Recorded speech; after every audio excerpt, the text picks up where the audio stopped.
Hello, good people of YouTube. Mountbatten here. And today we have the new Tier 7 Premium Japanese battleship, the Hyuga. import to review. Now, this was made possible by the donations made over at Patreon by our patrons. As some of you, well, I'd like to think most of you know, but of course there's always new people coming to check out these ship reviews. I am not a CC, which means I do not get these ships in early access or at all to test, so I have to buy all of this with the proceeds from the channel and the donations over from Patreon, which certainly help to mitigate the cost of running the channel. So again, shout out to the patrons for making this possible. If you wish to support the channel, check out the link in the description down below. Alright, so I believe the way you're supposed to say it is the Hyuga. That's how I was told to say it on the stream, but the Google lady should have said it already. I do apologize, I don't speak Japanese. But anyway, so she is essentially an up-tiered Fuso.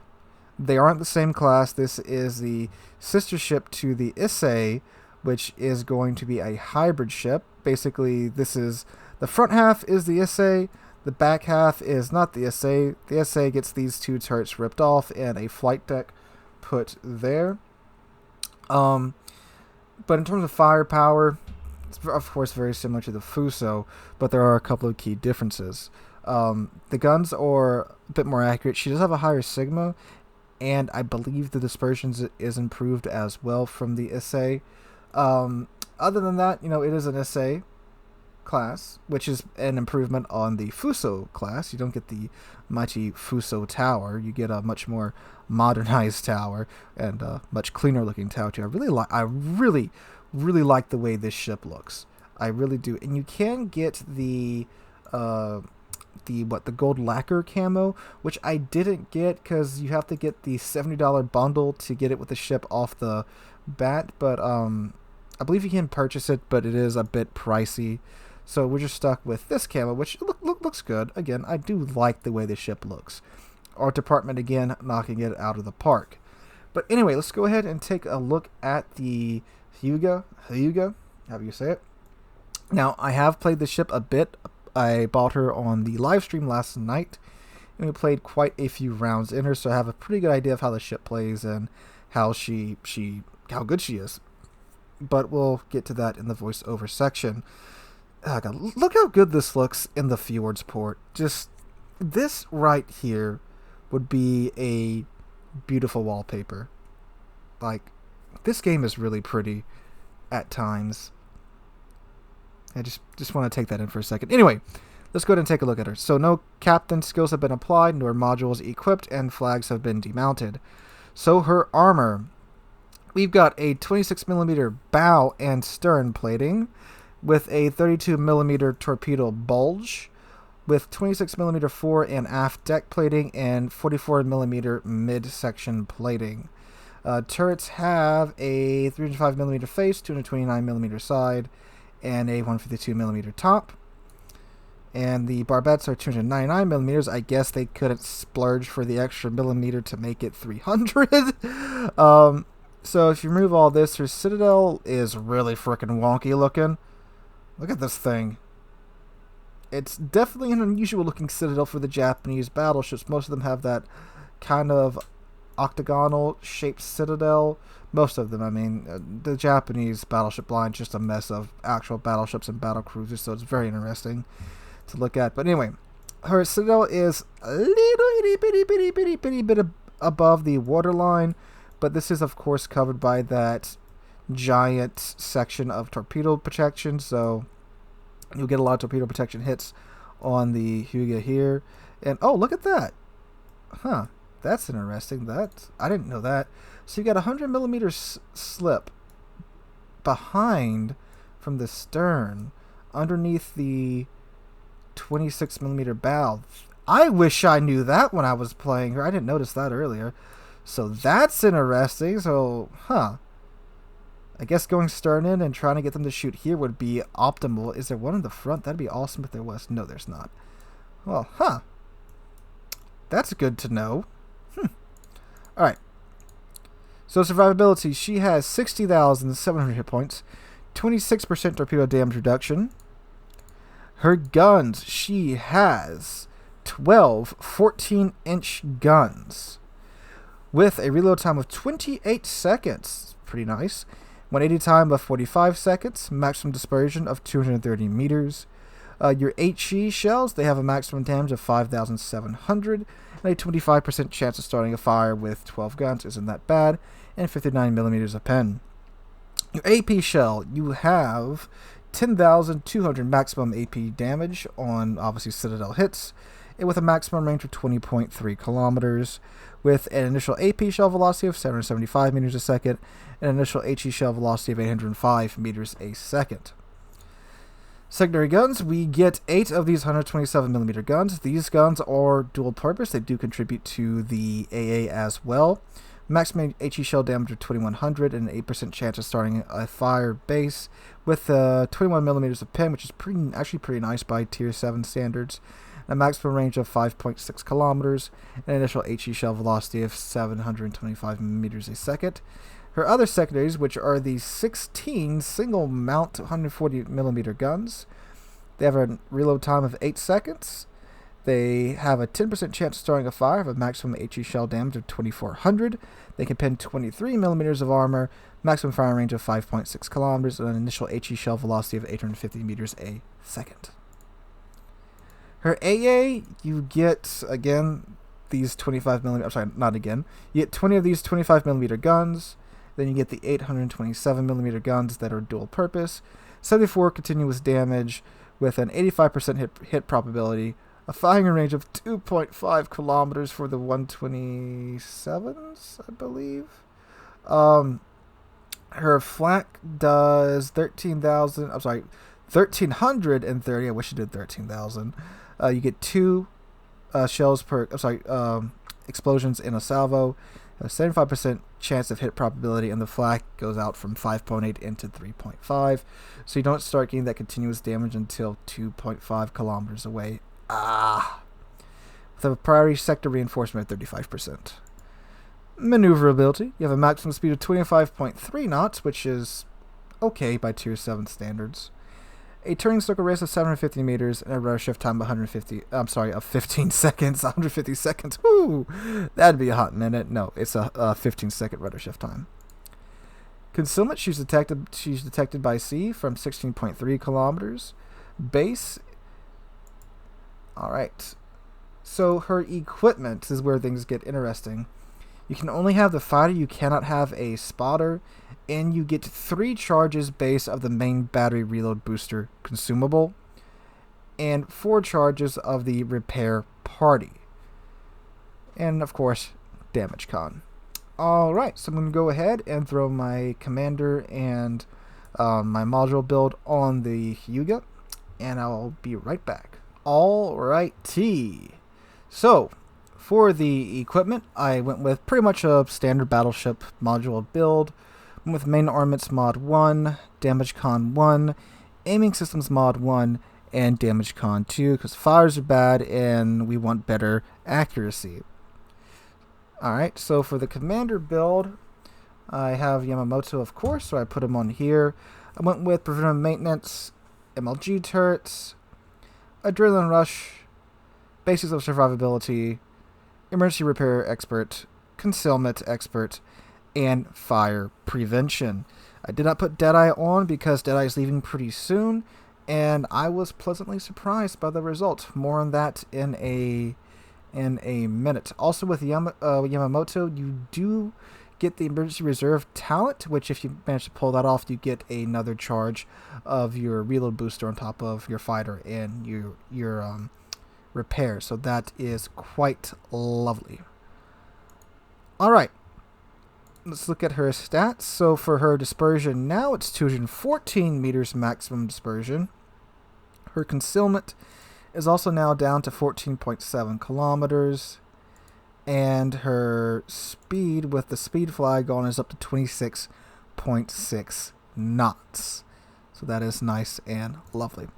Alright, I will meet you guys in battle with voiceover Mountbatten. Alright guys, voiceover Mountbatten here, and I am very pleased to report that we have another good Japanese premium ship. And it's a tier 7 battleship. I think it's up tiered all the time. So, the guns on the Hyuga are definitely the highlight. There's 12 of them. They are very accurate for tier 7 standards and very consistent. You should be watching what's actually my first game in her right now. And I was amazingly surprised with her performance. Now, this is, of course, a higher than average damage game that I had for the night, but this game does a good job of showing you what you can do when you get into a cross-firing position in the Hyuga and the amount of pain you can rain down on the enemy team when you are in this position. So, average damage for the night was hovering around 100k in tier 9 games and in tier 7 games too. The thing was, after this match went on for quite a decent bit of time. It wasn't a 5 or 6 minute match. So I had time to get the damage in.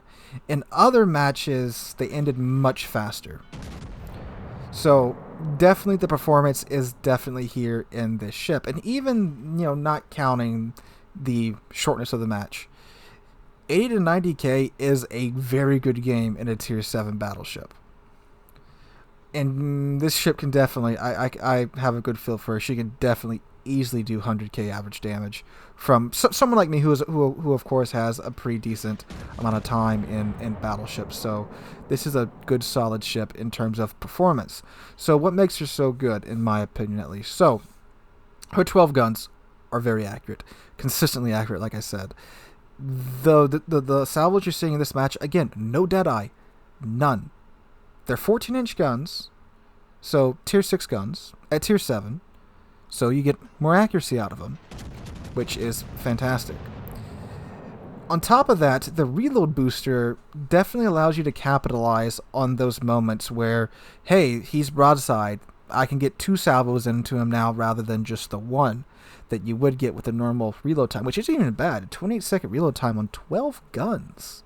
Now, they are smaller for the tier, of course, and when you're fighting tier 9 ships with 14-inch guns, doesn't sound too good, but with that reload consumable, it's not that bad.